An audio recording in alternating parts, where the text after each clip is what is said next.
রংপুরে বর্ণাঢ্য আয়োজনে পালিত হচ্ছে অভিযাত্রিক সাহিত্য ও সংস্কৃতি সংসদের ৪৮তম প্রতিষ্ঠা বার্ষিকী। এ উপলক্ষে অনুষ্ঠিত হয় আলোচনা সভা, কবিতা পাঠ, গুণীজন সম্মাননা ও সাংস্কৃতিক অনুষ্ঠান। বিস্তারিত থাকছে জাকির হোসেন সুজনের প্রতিবেদনে। রংপুরে অভিযাত্রিক সাহিত্য ও সংস্কৃতি সংসদের ৪৮তম প্রতিষ্ঠা বার্ষিকী উপলক্ষে বর্ণাঢ্য অনুষ্ঠানের আয়োজন করা হয়েছে। রংপুর পাবলিক লাইব্রেরি মিলনায়তনে অনুষ্ঠিত এই আয়োজনে ছিল কবিতা পাঠ, গ্রন্থের মোড়ক উন্মোচন, গুণীজন সম্মাননা প্রদান এবং মনোজ্ঞ সাংস্কৃতিক অনুষ্ঠান।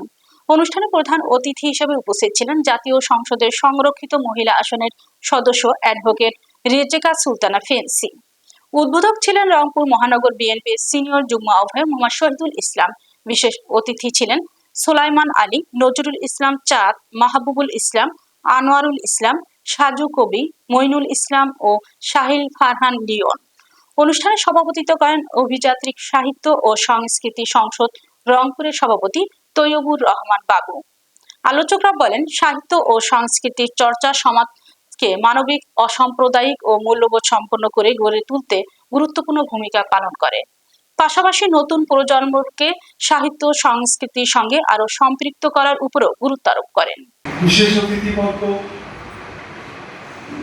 যারা সম্মানিত হচ্ছেন আজকে তারা এবং উপস্থিত সুধীবৃন্দ, সবাইকে অনেক অনেক শুভেচ্ছা।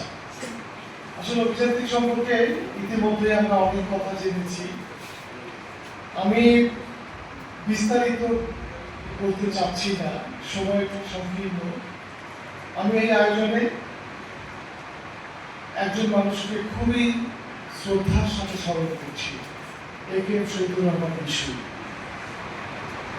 1978 সালে তিনি আমাকে বগল দাবা করে প্রতিধর্ম দূরদেশে মহিলাম পড়ল চিকন ক্যাশেরি, নারীর মনমোর কতই ধৈরাজ ধরে। এটা আব্দুল করিমের একটা ভয়। এটা কেন বললাম, এই আমার একটা লেখা এখানে প্রকাশিত হয়েছে এটার উপরে।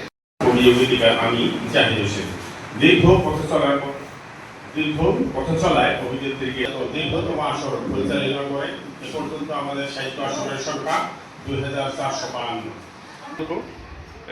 দিক নির্দেশনা দিয়েছেন ইমদাদুল হক ফারুক, সাইদুল ইসলামের নির্দেশ, জাহিদ হোসেনের রচনায় ঘর জামাই, এরকম অনেক নাটক হয়েছে।